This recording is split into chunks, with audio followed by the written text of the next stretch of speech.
Drop your weapon! Wait!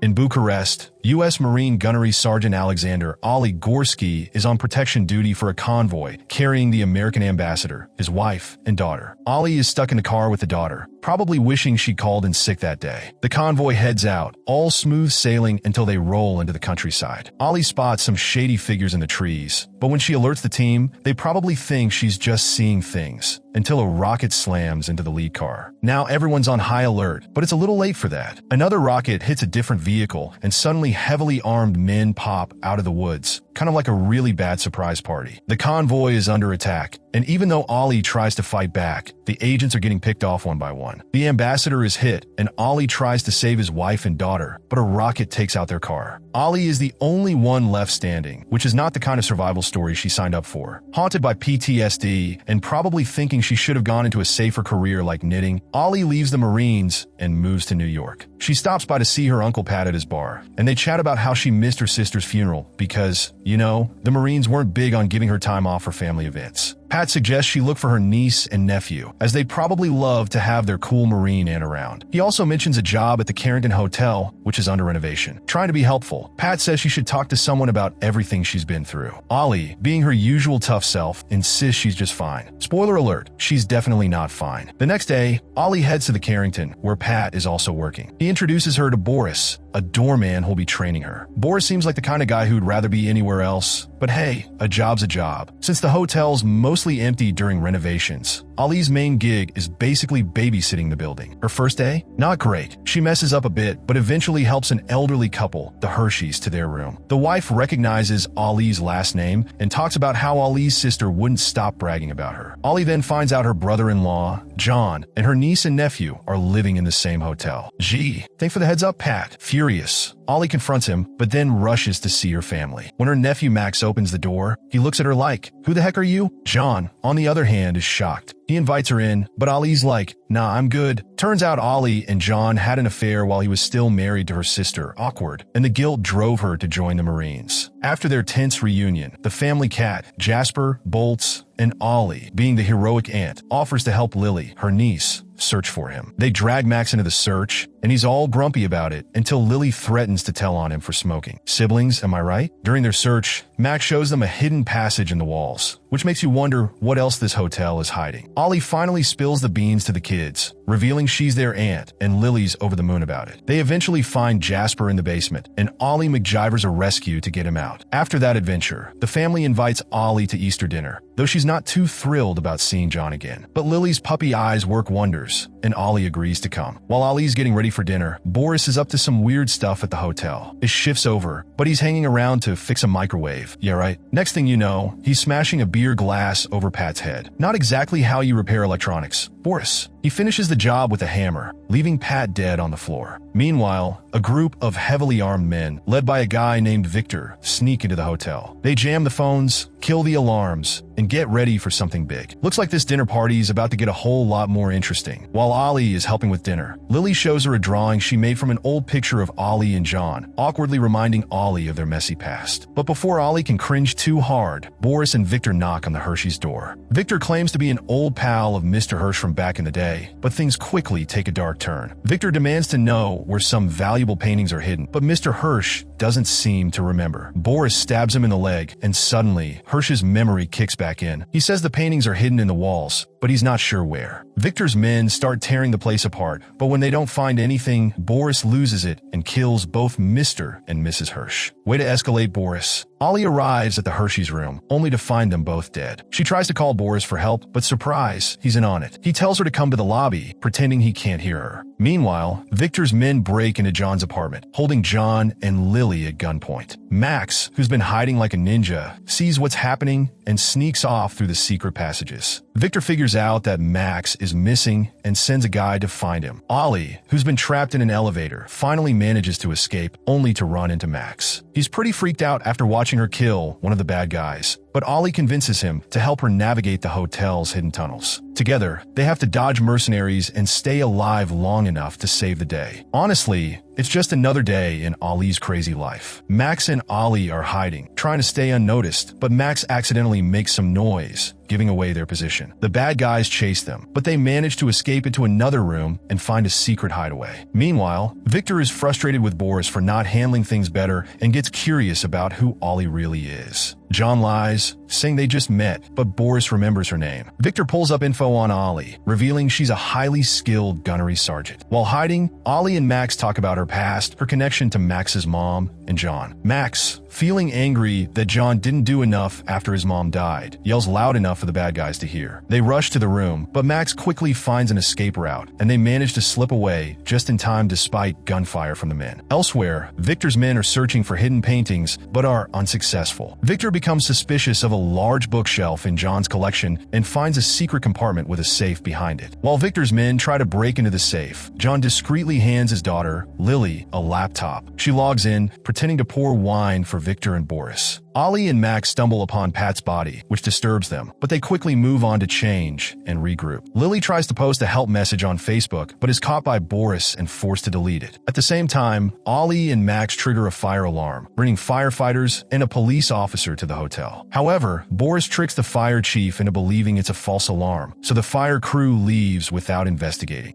Boris questions why a highly decorated soldier like Ali is working as a doorman. He gets too close, so Ali seizes the opportunity, blinds him with a fire extinguisher, and attacks. Ali and Max split up after that. Ali dodges her pursuers, taking down one bad guy and engaging in an intense hand-to-hand fight with another, managing to defeat both even while Boris shoots at her. Max tries to get help from a cop outside, but soon realizes the cop is working with Victor. Though Max pulls a gun on him, he can't shoot, and the cop drags him back to the hotel. Meanwhile, Ali, now wounded by a gunshot, overhears Victor through the intercom. He reveals he's holding Max captive and gives her an ultimatum: surrender or watch more people get hurt. Struggling with PTSD flashbacks, Ali receives a Morse code message from Max, telling her to shut off the water supply. This stops Victor's men from drilling into the safe. Frustrated, Victor sends one of his guys to restore the water, but Ali has set a trap in the basement. A small explosion happens, and when the man thinks he's safe, a larger explosion kills him. Ali grabs his gun and radio and informs Victor that his man is dead. Victor soon discovers that John had been lying about not knowing Ali. He finds an old photo of the two together and realizes she's connected to the family. Victor threatens to kill them unless Ali turns the water back on. Ali says the valve is destroyed but offers a deal: her family's freedom in exchange for her surrender. Victor agrees, but as she goes to the roof to fix the water, she fights and kills the corrupt cop. Meanwhile, Victor breaks into the safe and finds valuable paintings. John reveals they're worth much more than Victor thought, leading Boris to feel cheated. Boris holds Victor at gunpoint, demanding more money. Just as they're about to leave, Ali crashes through the ceiling. Boris grabs Max as a hostage, and chaos erupts. Boris shoots John and throws a grenade, but John manages to toss it out of the room just in time. Outside, the cops are responding to the explosion, but Boris tricks them into thinking Ali is the bad guy. As Victor and Boris try to escape with the paintings, Boris double-crosses Victor and kills him. Ali and Boris have one final showdown, and after a brutal fight, Ali manages to defeat Boris by setting off a grenade at his feet. A few days later, Ali visits the family as they move out of the hotel. She finally gives Lily a special gift and refuses an invitation to join the family in London. Max, however, hugs her goodbye, grateful for all she's done.